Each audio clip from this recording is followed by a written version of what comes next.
If you have collections on your credit report, then this is the video that you most definitely want to watch to the end because we're going over top debt collection tactics that I use every day to remove collections from my clients' credit reports.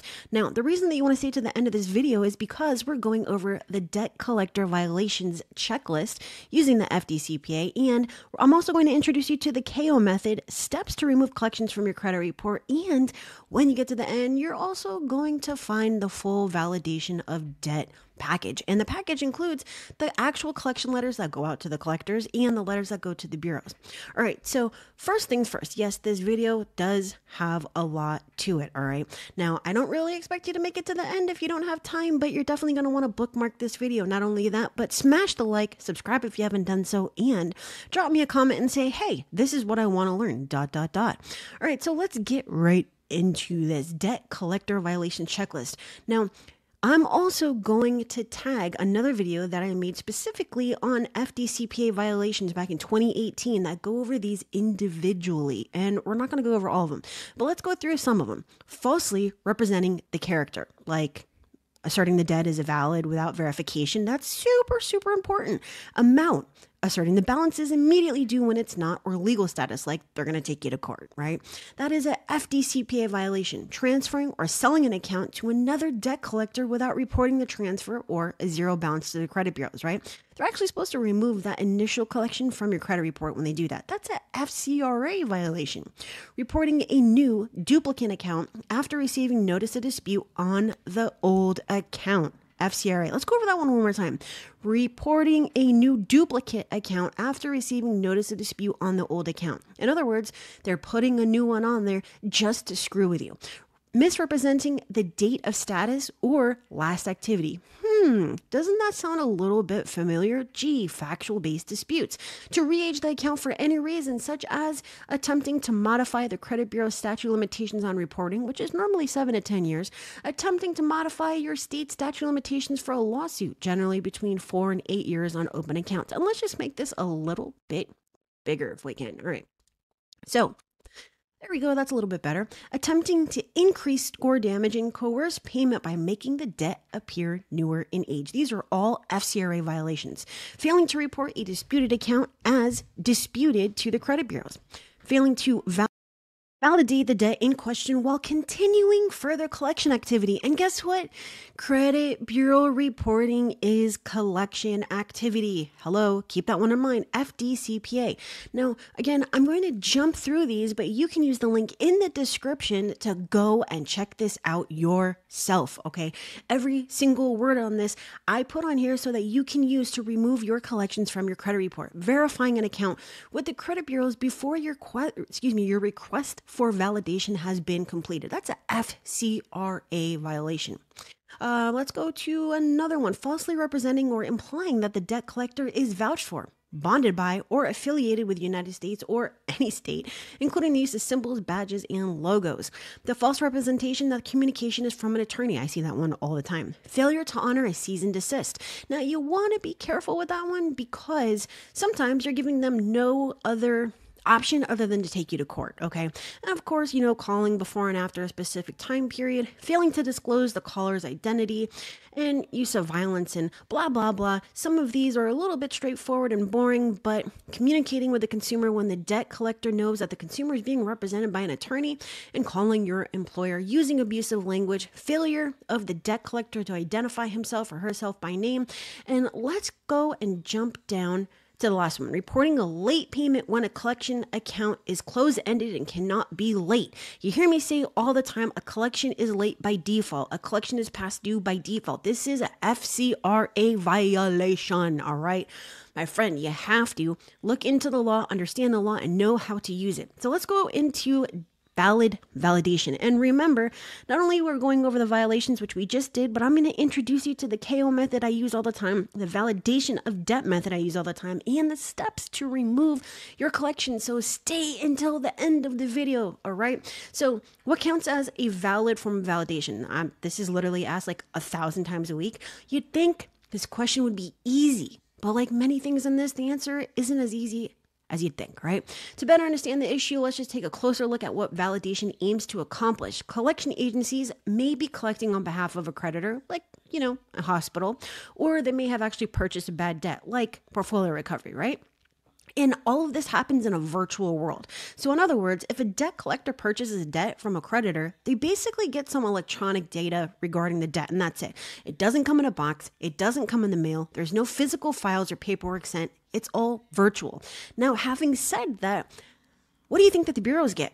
They literally get like a digital spreadsheet. That's what they get. And actually, if you go look in the FCRA, it basically says that they're supposed to have the documentation to back up what they're reporting prior to reporting it. How can they do that when this is all virtual, right? The collection agent then must rely on computer systems for all data regarding the debt. And again, 99% of cases, they have no proper files to refer to. If the debt is old, it might have been bought and sold several times. Much in the same way that a line of people passing a message from one end to the other will tend to mess it up. Remember playing telephone when we were like in elementary school? This is exactly the same thing. Database fields may not match exactly. Fees and interest gets added. Information actually gets erroneously added, deleted, and modified by people at each place along the way. And by the time it reaches the end, it may be difficult to tell what the original account looked like. Now, here's the thing. Debt validation is the legal means given in the FDCPA to force a collection agency to prove that the debt is indeed valid. And they do indeed have the legal authority to collect on that debt. So we're actually going to skip a little bit, but debt validation should substantiate the amount owed, verified the pertinent dates in regard to the statute of limitations, obviously, because if it's past the SOL, you need to know about it, and determine if the credit reporting is accurate. If the amounts, actual dates, and necessary account details cannot be reasonably be determined to be accurate, then the collector really has no business collecting on the debt, okay? So keep this in mind. In the FTC opinion letter, which is obviously not legally binding, Attorney John F. Lefevre, and I hope I didn't screw up his name, writes, the statute requires that the debt collector obtain verification of the debt and mail it to the consumer. Let's read that part one more time.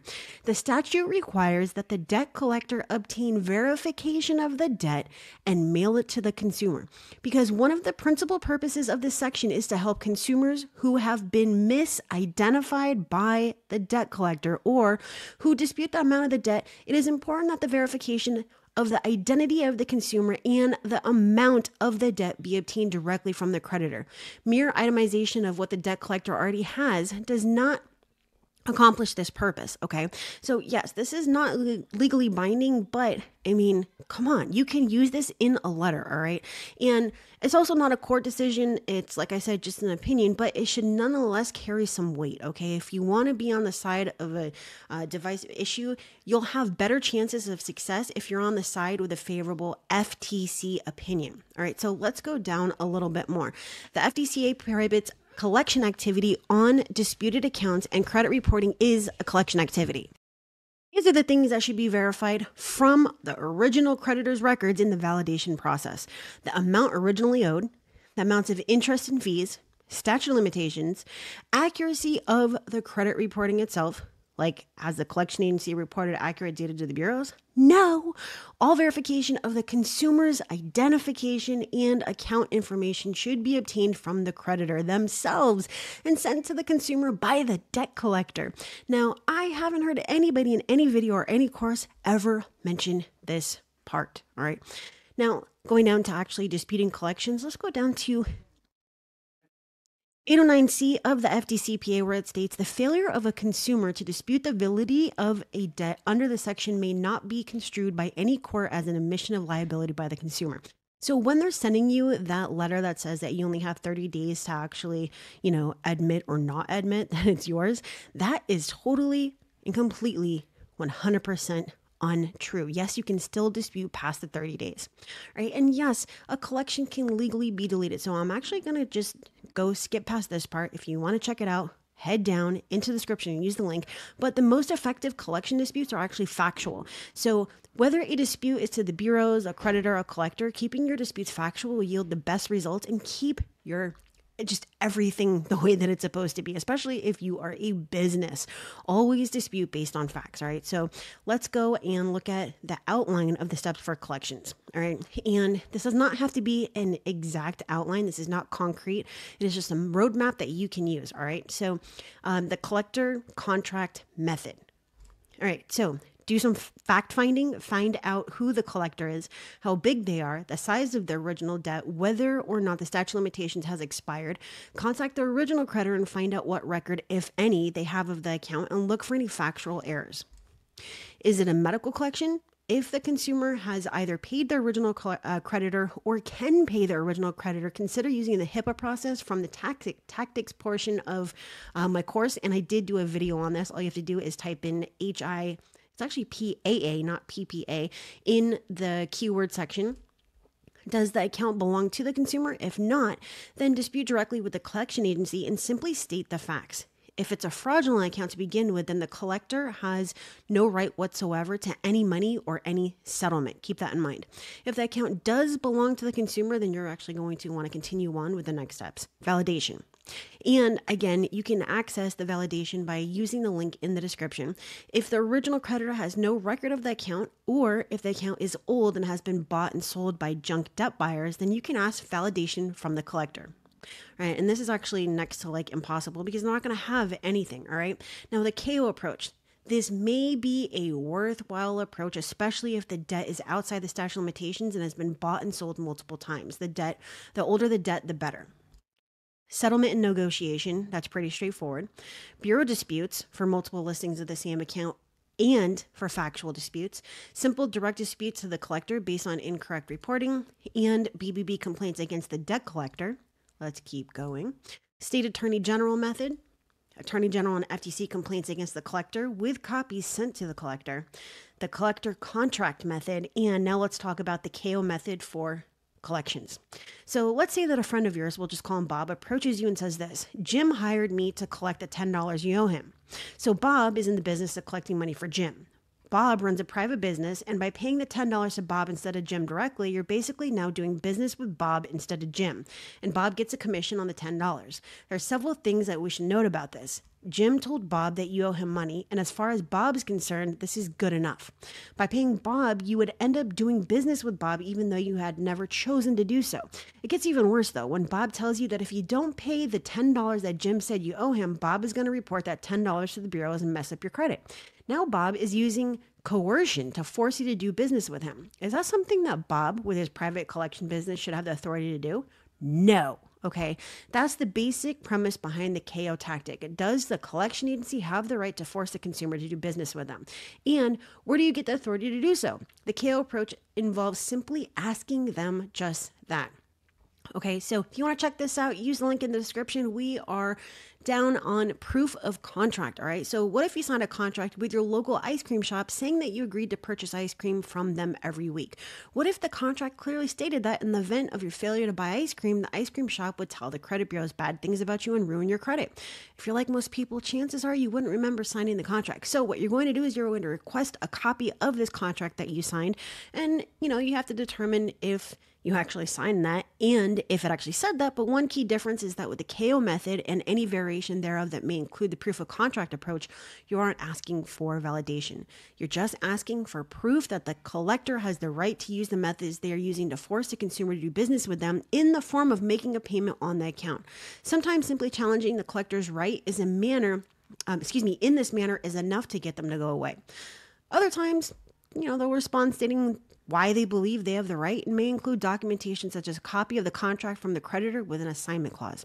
Now, as you can see, the full VOD package, validation of debt package, is actually attached right inside this course page. So if you want to check out all these top collection practices to get rid of those nasty collections on your credit report or your clients, head down in the description, use the link, get the checklist for the violations and everything else that we've gone over and haven't gone over. And I'll see you tomorrow. But if you want to see if I could do this for you instead, because all of this is just way too much, Metro 2 verification, documentation, FCRA, FDCPA, head over to my740.com and I'll see if I can help. But that's it for today. Have a great day. Get rid of those collections and I'll see you later.